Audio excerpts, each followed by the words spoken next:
tersesat, Ayu. Kau tidak mungkin meraih bintang. Kau tidak akan bisa memeluk bulan.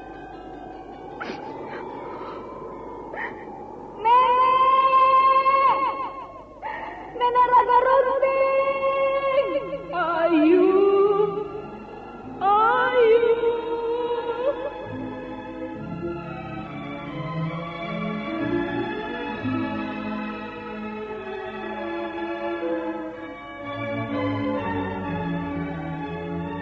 Sanggar Cerita dan Sanggar Prativi mempersembahkan Mahkota Mayangkara.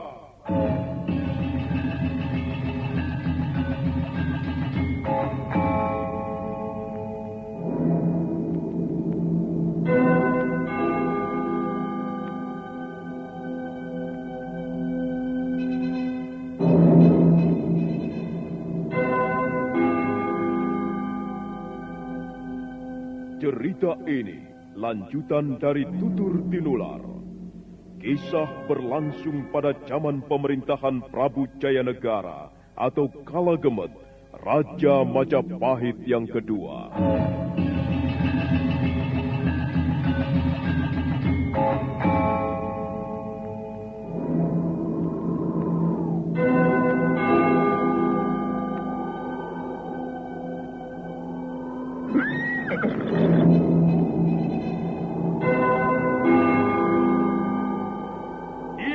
Lagi Raja Majapahit, akulah raja, akulah yang berkuasa.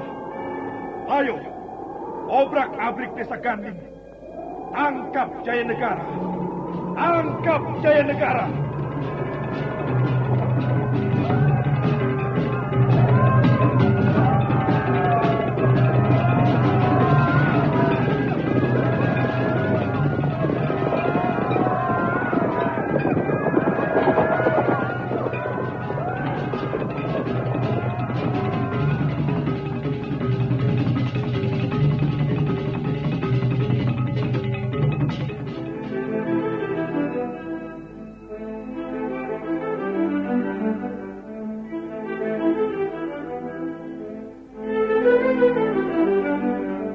Naskah ditulis dan diolah oleh S. Tijab, hiasan musik dan sutradara C. Ispriyonoka.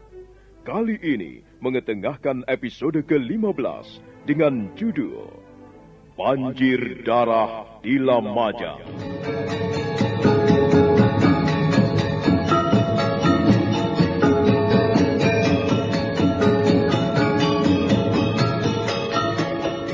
Dalam seri ke-425 ini didukung oleh para pemain Yoko sebagai Nambi, Iin sebagai Emban, Heri sebagai Rayuyu, Idris Apandi sebagai Ramapati, Herman Wijaya sebagai Samara, Elias sebagai Rakeh Jangkung, dan Asdi Suhastra, pembawa cerita. Selamat menikmati. Sandiwara Radio ini masih Anda dengarkan di channel YouTube Satria Collection. Jangan lupa tekan tombol like dan subscribe. Setelah mengucapkan beberapa patah kata, akhirnya Prana Raja atau Empu Sina atau Adipati Lamajang menghembuskan nafasnya yang terakhir di pangkuan anak laki-lakinya, Nambi. Nambi segera memeluk tubuh ayahnya. Tangisnya tumpah. Begitu juga dengan Jana Rupaka, Nyai Nambi, dan Emban Pengasuh. Semua saling bertangisan di sisi jasad Prana Raja yang mulai dingin.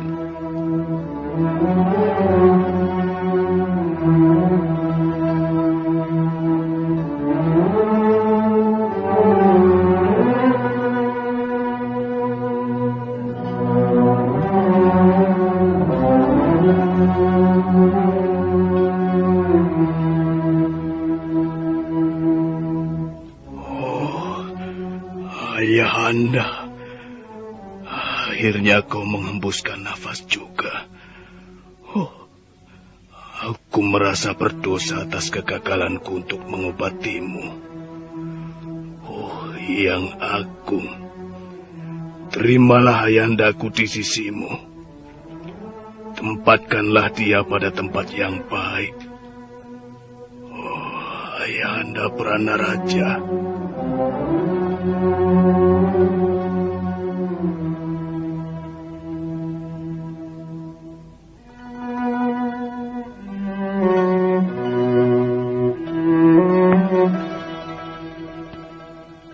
Suasana benar-benar tenggelam dalam keharuan yang dalam.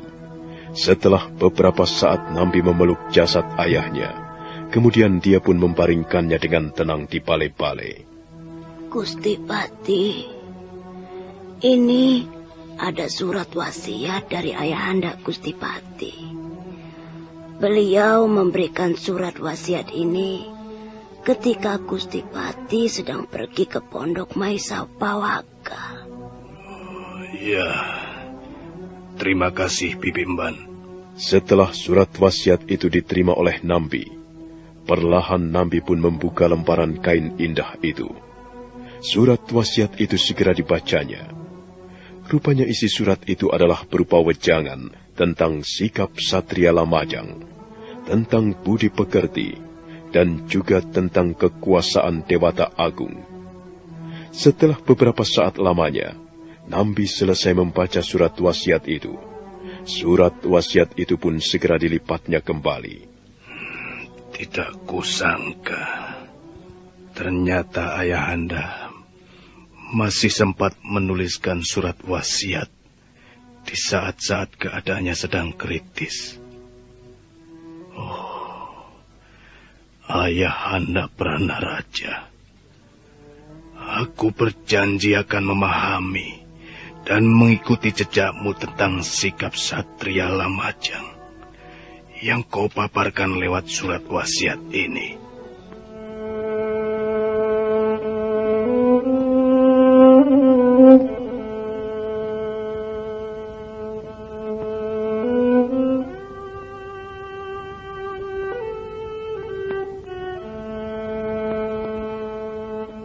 Malam semakin larut. Rembulan pun bersinar redup, seakan-akan turut berduka cita atas kesedihan yang menyelimuti istana Lamajang. Tanpa terasa, waktu pun lewat begitu saja mengiringi fajar pagi. Saat itu pun Nambi segera mengumpulkan beberapa prajurit Lamajang untuk diutus ke istana Majapahit.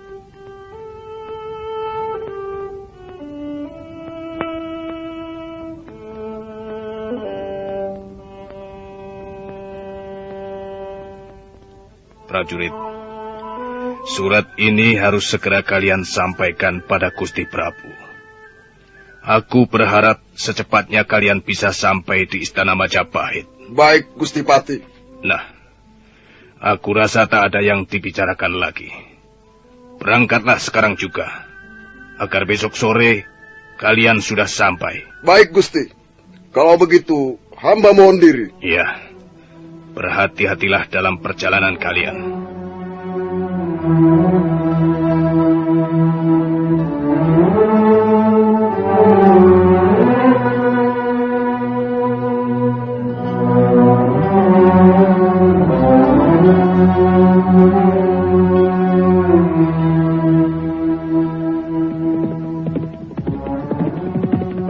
Delapan orang prajurit Lamajang segera memacu kudanya menuju istana Majapahit. Mereka semua berkuda tanpa istirahat. Dan ketika matahari telah berada di langit barat, kedelapan prajurit Lamajang itu pun mulai memasuki hutan tarik.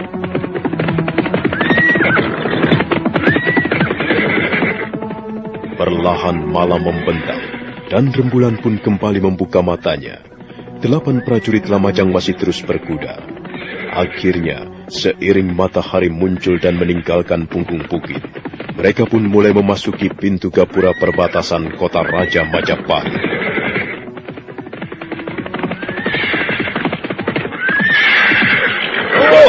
Oh, berhenti!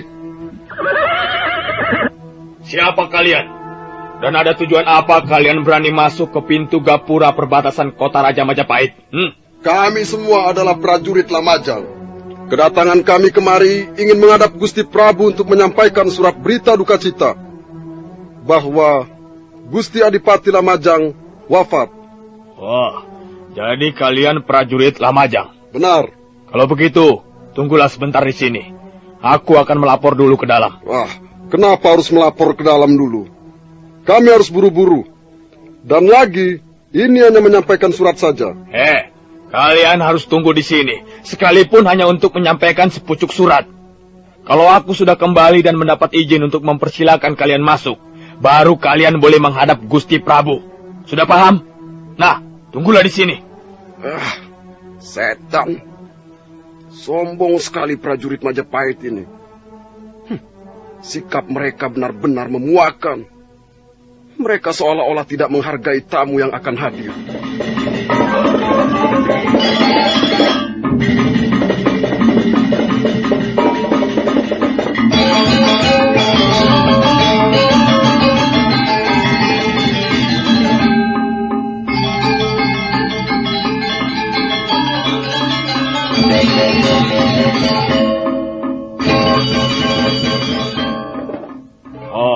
Ampun Tuanku Rayuyu. Di luar pintu masuk gapura perbatasan kota raja, ada 8 prajurit Lamajang ingin menghadap Gusti Prabu. Utusan dari Lamajang lagi? Iya. Ada maksud apa mereka datang ke Majapahit ini? Mereka bilang bahwa mereka akan menyampaikan sepucuk surat duka cita. Sepucuk surat duka cita? Benar Tuanku Rayuyu. Katanya Gusti Adipati Lamajang wafat. Gusti Adipati Lamajang wafat. Baik. Kalau begitu kau kembalilah ke pintu gapura. Tapi ingat, jangan biarkan mereka masuk. Tunggu sampai aku datang. Baik Tuanku Rayuyu.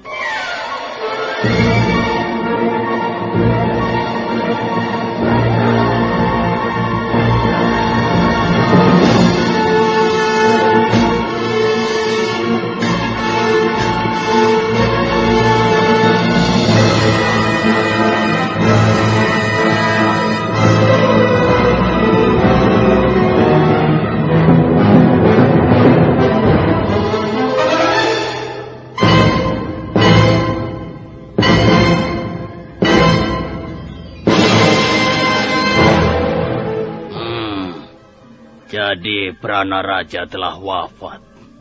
Kalau begitu lebih baik ku beritahukan Gusti Ramapati. Rayuyu kemudian segera melangkah menemui Sang Ramapati untuk melaporkan tentang kehadiran 8 orang prajurit Lamajang. Di hadapan Ramapati, ia segera menceritakan tentang tujuan 8 orang prajurit Lamajang itu.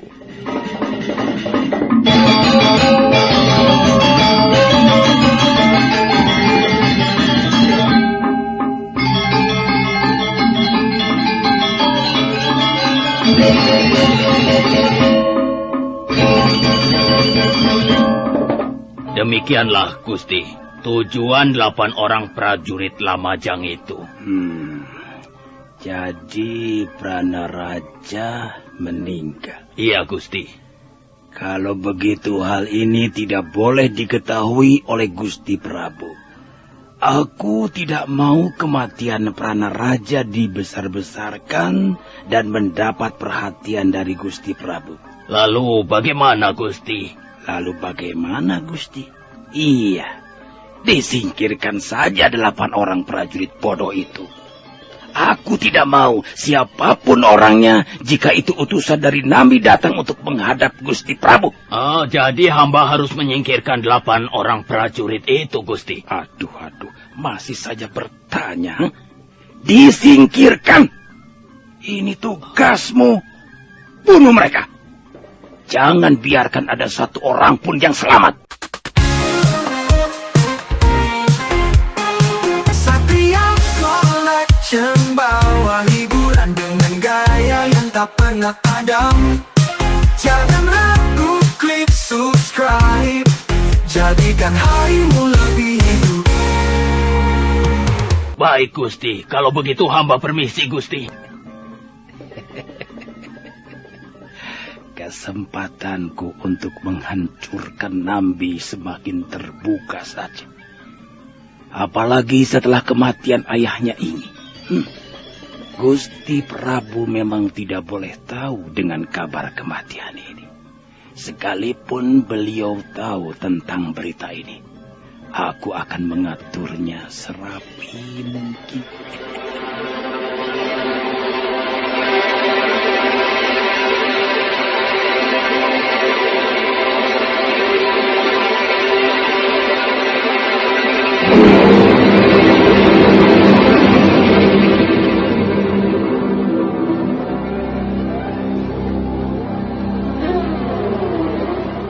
Setelah mendapat perintah untuk menyingkirkan 8 orang prajurit Lamajang itu, Rayuyu kemudian segera membawa 200 orang prajurit bersenjata lengkap.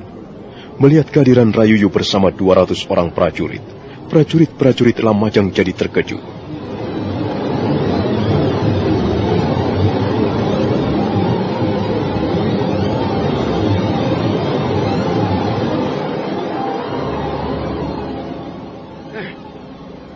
Mau apa prajurit-prajurit Majapahit itu? Mereka semua menggunakan senjata lengkap. Bunuh para perusuh itu. Jangan biarkan ada satu orang pun yang hidup. Ayo! Tunggu! Kami bukan para perusuh. Gila!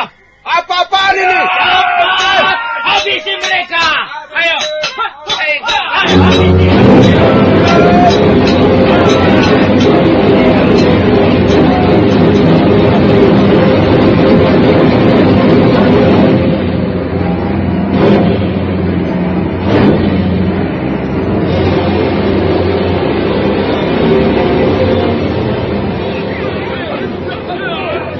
Prajurit-prajurit Lamajang akhirnya tak bisa berbuat apa-apa, kecuali mencoba untuk mempertahankan diri. Pertempuran tak seimbang pun terjadi. Sekalipun 8 orang prajurit Lamajang itu mencoba untuk melawan, namun semuanya hanya sia-sia saja. Akhirnya mereka pun tewas dengan sia-sia.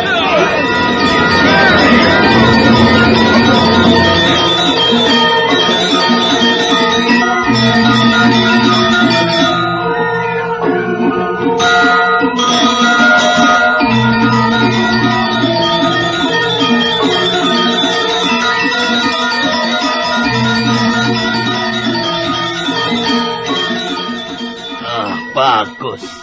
Sekarang bawa mayat-mayat itu dan buang ke hutan tarik. Baik, tuanku. Yang lain kembali dan bertugas seperti biasa. Setelah berhasil membunuh prajurit-prajurit Lamajang, Rayuyu segera kembali. Sementara prajurit yang lain membuang 8 prajurit Lamajang ke hutan tarik.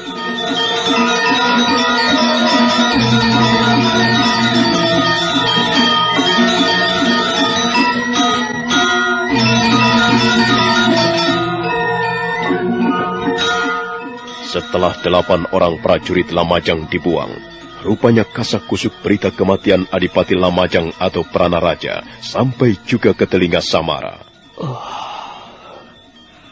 Apakah benar Adipati Pranaraja telah mangkat? Kalau memang benar, kenapa tidak ada pemberitahuan yang resmi yang sampai ke Istana Majapahit? Benar-benar aneh. Atau berita ini hanya berita burung saja. Tapi, tidak mungkin. Kalau memang ini berita burung, kenapa orang-orang yang ada di Istana Majapahit ini mengetahui tentang kematian Adipati Pranaraja? Sebaiknya sekarang aku menemui Adirake Jangkung. Barangkali dia pun belum mendengar berita ini.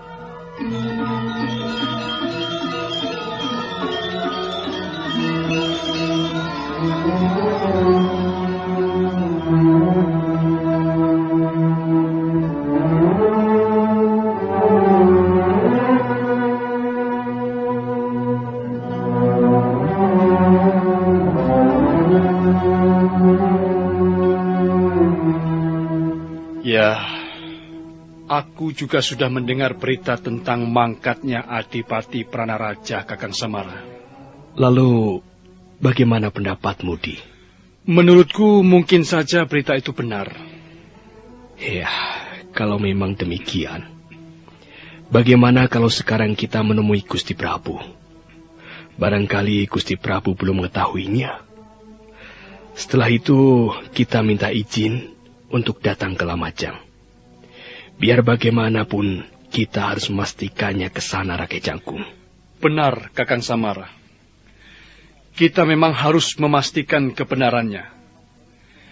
Di samping itu, kalau memang benar, iya, kita pun perlu mengucapkan bela sungkawa. Iya. Ada apa sebenarnya terhadap Kakang Nambi? Kenapa dia tidak mengirimkan utusan untuk memberitahukan pada Gusti Prabu. Mungkin Kakang Nambi sedang larut dalam kesedihannya, Kakang. Sehingga ia sampai lupa untuk memberi kabar pada Gusti Prabu. Ah, tidak. Rasanya tidak mungkin kalau Kakang Nambi sampai lupa. Sekalipun ia larut dalam kesedihan. Aku rasa untuk hal yang satu ini, yaitu memberi kabar pada Gusti Prabu, ia tak akan lupa, Di. Sudahlah, Kakang. Sebaiknya kita menemui Gusti Prabu, seperti yang Kakang Samara usulkan tadi. Iya, kita memang segera akan menghadap Gusti Prabu. Ayolah kalau begitu. Mari, Kakang.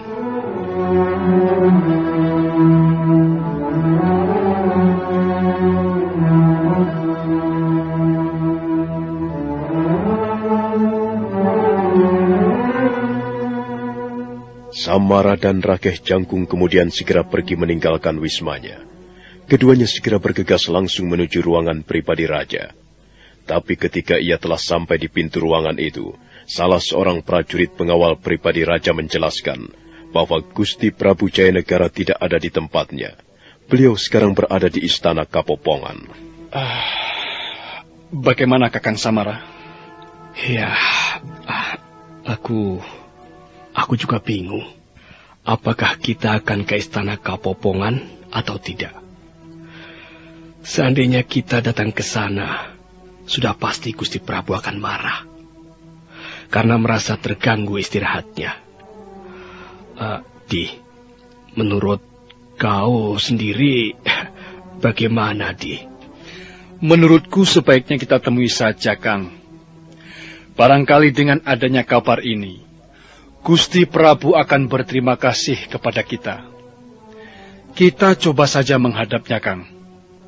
Kenapa kita mesti takut? Toh ini kabar penting. Ya, baiklah kalau begitu, Di.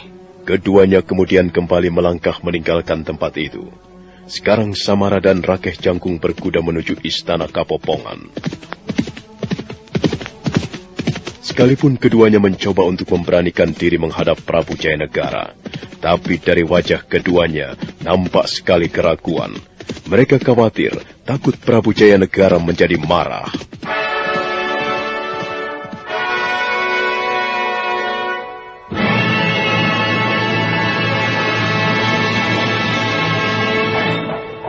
Kakang, bagaimana menurut pendapatmu seandainya Gusti Prabu telah tahu?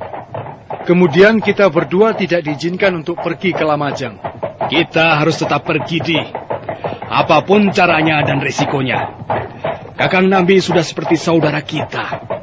Rasanya aku tidak sampai hati jika kita tidak datang. Iya, aku pun mempunyai pemikiran seperti itu, Kang. Seandainya kita tidak diizinkan, kita akan tetap pergi. Ya, akhir-akhir ini aku merasakan hubungan Kakang Nambi dengan Gusti Prabu. Sepertinya semakin tidak selaras saja. Semacam ada rasa kebencian di antara keduanya, Di. Iya, di samping itu, ada juga orang lain yang mencoba mempengaruhi Gusti Prabu. Aku rasanya semakin muak saja tinggal di lingkungan istana Majapahit ini, Kakang. Seandainya kita nanti jadi berangkat ke Lamajang, aku akan membawa semua keluargaku. Ya, kita lihat saja nanti, Di. Ya. Mudah-mudahan Gusti Prabu mengizinkan kita untuk berangkat ke Lamajang. Gusti Prabu sepertinya tidak ada bosan-bosannya berada di istana Kapopongan. Beliau benar-benar telah melupakan tugasnya sebagai seorang raja. Kerjanya hanya bersenang-senang dengan wanita. Seolah-olah tidak mau tahu bagaimana perkembangan istana. Di, kalau begini terus-terusan, Majapahit pasti akan mengalami kehancuran, cepat atau lambat, Di. Oleh karena itu, Kang, sebelum hal itu terjadi, kita memang harus sudah siap-siap berbenah diri. Satria Collection bawa hiburan dengan gaya yang tak pernah padam. Jangan ragu, klik subscribe, jadikan harimu lebih hidup.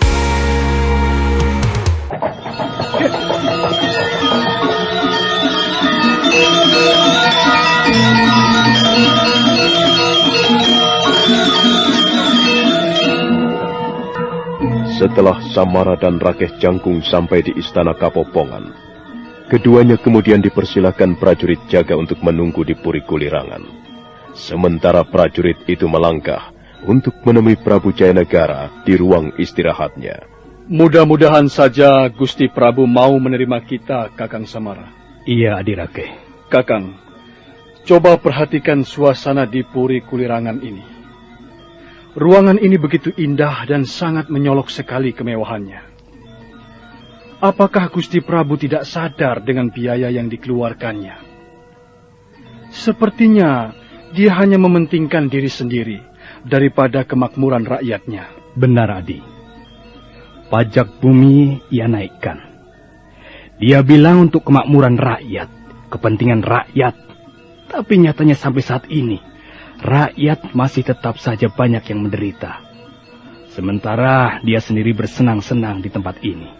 Masalah-masalah seperti inilah salah satunya yang membuatku semakin tidak kerasan tinggal di Majapahit. Istana Majapahit rasanya semakin pengap saja. Adi, lalu kau ada pemikiran apa, Di? Setelah menghadapi hal-hal seperti ini. Rasanya aku ingin sekali mengundurkan diri dari keprajuritan ini. Aku ingin hidup tenang bersama keluargaku. Artinya hidup tenang tanpa mendengar hal-hal yang memuakkan. Ya, tapi rasanya sulit, Di. Kita sekarang benar-benar telah terikat dengan rasa tanggung jawab.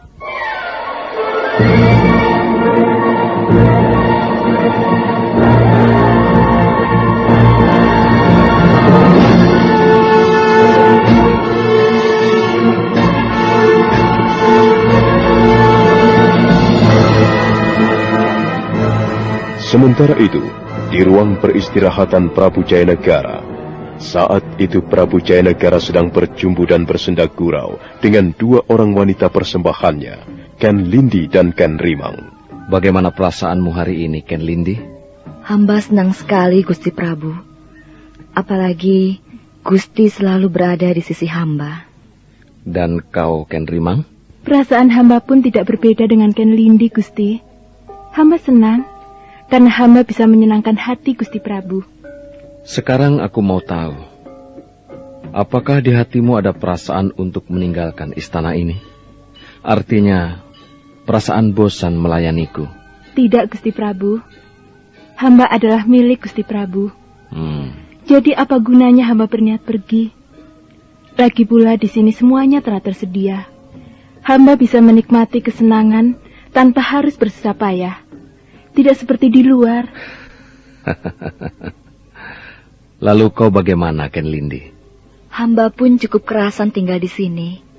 Semua keperluan dan kesenangan telah Paduka berikan pada hamba. Kalau hamba meninggalkan istana ini, mungkin hamba akan kembali sengsara seperti dulu.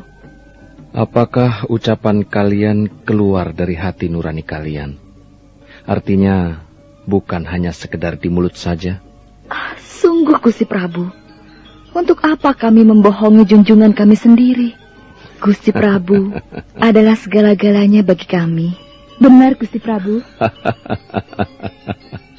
Aku senang. Senang sekali mendengar ucapan kalian yang tulus. Ya, memang sebagai seorang kaula, apalagi sebagai wanita persembahan seperti kalian ini, kalian memang tidak perlu macam-macam. Toh segalanya telah aku berikan, dan kalian tinggal menikmatinya. Ketika Prabu Jayanegara sedang berbicara, tiba-tiba pintu ruangan istirahatnya dibuka oleh seorang prajurit. Ampun, Gusti Prabu, hamba menghadap. Siapa suruh kamu datang kemari tanpa kupanggil? Apakah kau tidak pernah tahu dengan peraturanmu sendiri, prajurit? Ampun, Gusti Prabu, hamba mengerti. Bodoh kau, tolol kau! Kalau kau mengerti, kau benar-benar tolol. Tapi kenapa kau masih berani menghadapku? Ampun, Gusti Prabu, karena di luar ada dua orang yang mau menghadap Gusti Prabu. Katanya ada berita penting yang akan disampaikan pada Gusti Prabu. Siapa kedua orang itu? Mereka Samara dan Rakeh Jangkung, Gusti Prabu. Kalau begitu suruh mereka menungguku. Dan kau boleh kembali di tempat tugasmu. Baik, Gusti Prabu. Hamba mohon diri. Prajurit jaga itu pun menyembah beberapa kali sebelum membalikan punggungnya untuk melangkah pergi. Setelah beberapa saat lamanya menunggu, Prabu Jayanegara segera menemui Samara dan Rakeh Jangkung di Puri Kulirangan. Melihat kehadiran Prabu Jayanegara, keduanya membungkuk hormat. Ada berita apa sehingga kalian datang menemuiku kemari? Ampun, Gusti Prabu. Hamba datang kemari untuk mengabarkan tentang kematian Adipati Pranaraja, Gusti. Oh? Adipati Pranaraja telah meninggal? Benar, Gusti Prabu. Lalu kau sendiri mendapat kabar dari siapa tentang kematian Adipati Pranaraja? Ampun, Gusti Prabu. Hamba mendapat kabar itu dari orang-orang. Dan hamba yakin bahwa berita ini benar. Baiklah. Kalau begitu, besok kita adakan pertemuan khusus. Ampun, Gusti Prabu. Setelah mengadakan pertemuan nanti, hamba berharap Gusti Prabu mengizinkan hamba untuk datang ke Lamajang. Kita lihat saja pada pertemuan besok. Sekarang, aku tidak bisa memutuskan apa-apa dulu. Nah, sekarang kalian kembalilah. Baik, Gusti Prabu. Hamba mohon diri.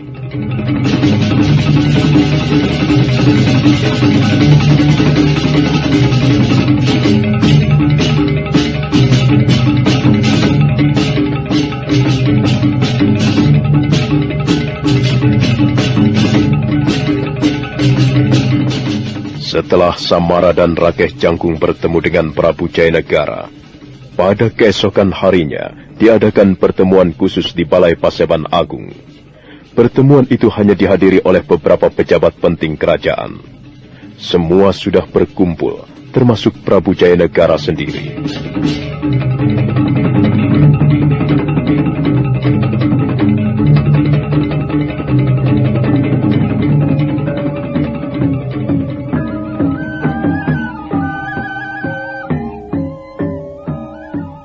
Menurut kalian, apakah aku harus hadir pada acara pembakaran jenazah? Ampun, Gusti Prabu. Menurut hamba, Gusti Prabu tidak usah hadir pada upacara pembakaran jenazah itu. Karena Gusti Prabu sampai saat ini tidak mendapat pemberitahuan khusus dari Lamajang. Benar, Gusti Prabu. Gusti Prabu tidak perlu hadir. Tetapi walaupun begitu, harus ada wakil dari Istana Majapahit untuk datang sekedar mengucapkan bela sungkawa pada Patih Nampi.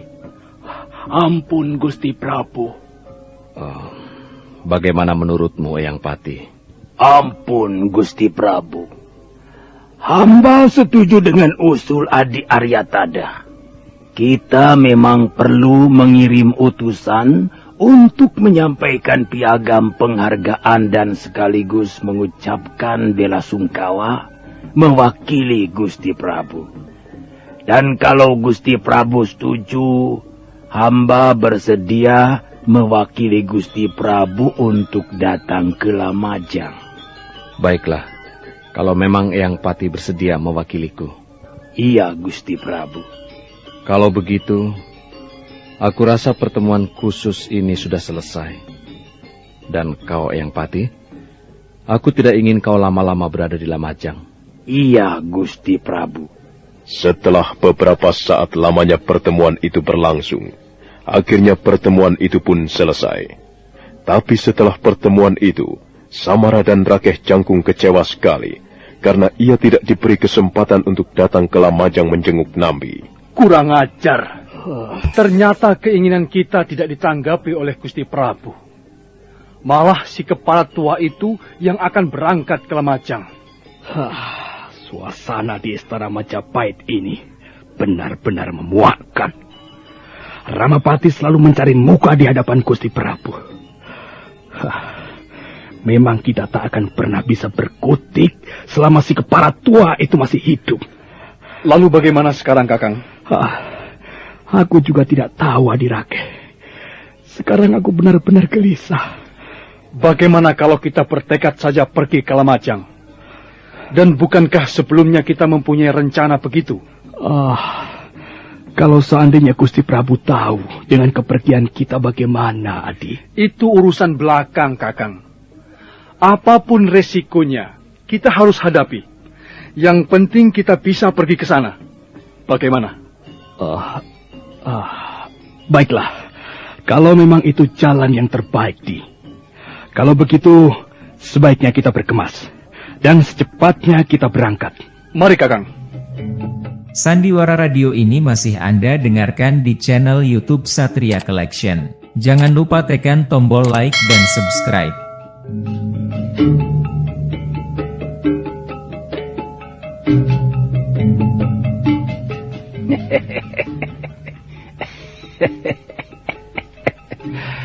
Inilah kesempatanku untuk mengatur bagaimana caranya menyingkirkan Nambi. Rasanya suasana seperti ini cukup tepat. Besok aku akan segera berangkat bersama beberapa anak asuhku. Ketika Sang Ramapati tengah berbicara sendiri untuk mengatur siasatnya, tiba-tiba dari pintu ruangannya muncul seorang prajurit dengan tergesa-gesa. Ampun, Gusti. Hamba menghadap. Ada apa kau prajurit tergesa-gesa seperti itu, ha? Ampun, Gusti. Hamba melihat Gusti Samara dan Gusti Rakeh Jangkung meninggalkan wismanya bersama keluarganya. Sepertinya mereka akan pergi jauh, Gusti.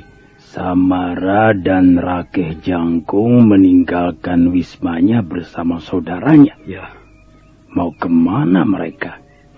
Kurang ajar. Mungkin mereka akan pergi ke Lamajang. Prajurit, siapkan kereta kuda. Kita susul mereka. Baik, Gusti.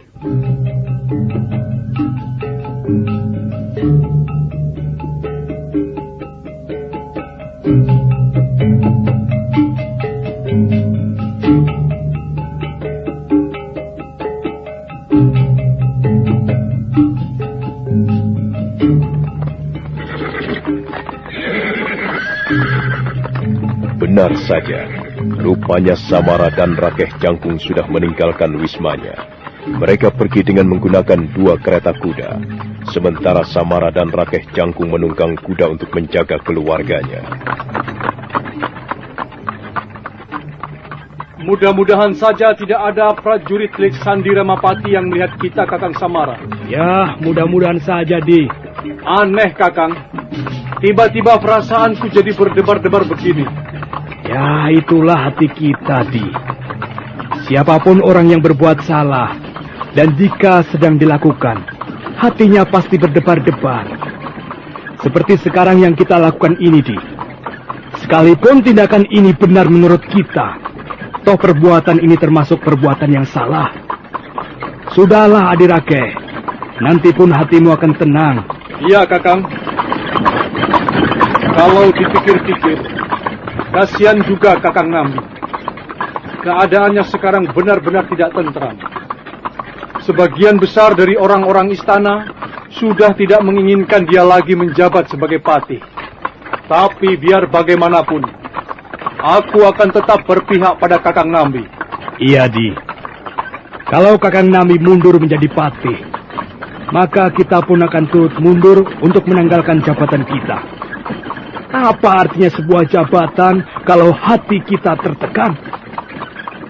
Ya, mudah-mudahan perjalanan kita ini tidak mendapat hambatan, Di. Iya, Kakang. Dan secepatnya kita bisa sampai di Lamajang. Rombongan gerobak kereta kuda Samara dan Rakeh Jangkung terus melaju. Rombongan itu sekarang mendekati pintu gapura perbatasan kota raja. Tetapi ketika rombongan Samara dan Rakeh Jangkung itu telah sampai di pintu gapura kota raja Majapahit, rombongan lain pun datang, yaitu rombongan Sang Ramapati. Kakang, lihat di belakang. Sepertinya mereka para prajurit istana. Iya, Di. Dan lihat, bukankah itu kereta kuda Gusti Ramapati? Lalu bagaimana sekarang, Kakang? Kita berhenti saja, Di. Aku mau tahu apa yang akan dilakukan Ramapati. Baik, Kakang. Berhenti!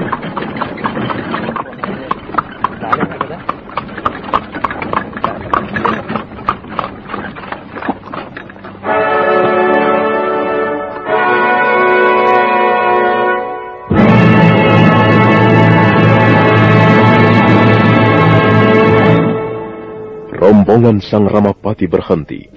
Sang Ramapati pun keluar dari kereta kudanya, mendekati Samara dan Rakeh Jangkung, yang juga sudah turun dari punggung kudanya. Mau kemana kalian? Sepertinya kalian akan pergi jauh dari istana Majapahit. Benar. Kami memang akan pergi. Apakah kalian akan pergi ke Lamajang? Ya. Kami sekeluarga memang akan pergi ke Lamajang. Kami harus menengok Patih Nambi. Kau telah berani bertindak lantang, Samara. Bukankah kalian tidak mendapat izin untuk datang ke Lamajang? Kami memang tidak mendapat izin dari Gusti Prabu. Apakah kami salah jika kami mengunjungi kerabat yang sedang dalam keadaan duka cita? Jelas salah. Karena kalian tidak pernah mendapat izin dari Gusti Prabu. Samara dan kau Rakeh Jangkung, sebaiknya kalian kembali sebelum Gusti Prabu mengetahui tindakan lancang kalian ini. Kami tidak akan kembali sebelum niat kami terlaksana. Kurang ajar. Rupanya kalian memang sengaja ingin mencari perkara dengan Gusti Prabu. Itu urusan kami, Gusti Ramapati. Sebaiknya Gusti tidak perlu turut campur. Tutup mulutmu.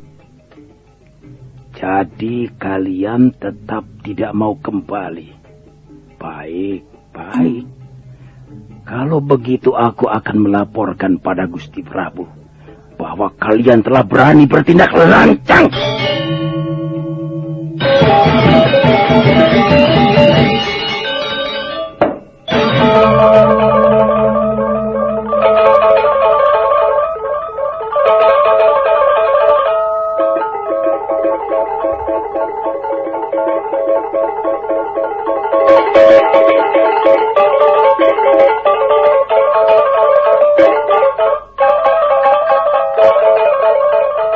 Sang Ramapati benar-benar marah atas sikap Samara dan Rakeh Jangkung.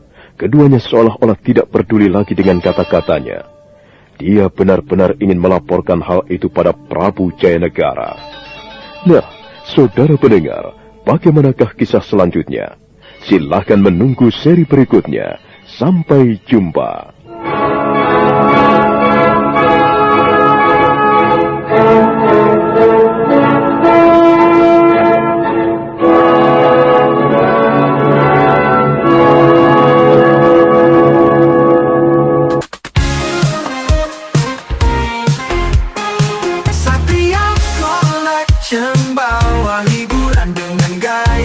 Pernah padam. Jangan ragu klik subscribe. Jadi